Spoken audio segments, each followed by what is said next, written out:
গণভোটের সিদ্ধান্ত প্রধান উপদেষ্টা নেবেন উল্লেখ করে আইন উপদেষ্টা আসিফ নজরুল বলেছেন, এত আলোচনার পর আপনাদের যদি ঐকমত্য না আসে তাহলে আমরা কি করব এটা নিয়ে চিন্তা ভাবনা করতে হচ্ছে। তিনি আরো বলেন, গণভোট নিয়ে বিরোধ তীব্রতম পর্যায়ে পৌঁছে গেছে। এ বিষয়ে আমাদের একটা সিদ্ধান্ত নিতে হবে। সিদ্ধান্ত নেবেন প্রধান উপদেষ্টা, আমরা তাকে সহায়তা করার জন্য থাকব। আজ বৃহস্পতিবার ঢাকায় ফরেন সার্ভিস একাডেমিতে উপদেষ্টা পরিষদের বৈঠক শেষে এক ব্রিফিংয়ে তিনি এসব কথা বলেন।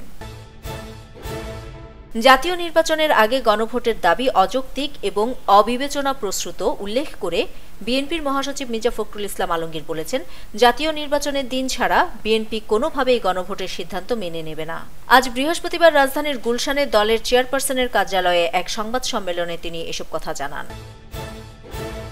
বিএনপির বিরোধিতা মেনে অনেক বিষয়ে স্যাক্রিফাইস করেছেন উল্লেখ করে জামাতে ইসলামীর নায়েবে আমির সৈয়দ আবদুল্লাহ মোহাম্মদ তাহির বলেছেন, আপনারা জানেন যে বিএনপি প্রথমে কোনো সংস্কারই চাচ্ছিল না, পরে জনগণের চাপে তারা সংস্কার কমিশনে অংশগ্রহণ করেছে। তাদের কারণে আমরা অনেক পয়েন্ট মাইনাস করেছি। এখন আমরা জাতীয় নির্বাচনের আগে গণভোট চাই। আজ বৃহস্পতিবার ঢাকায় জামায়াতের কেন্দ্রীয় কার্যালয়ে জরুরি সংবাদ সম্মেলনে তিনি এসব কথা বলেন।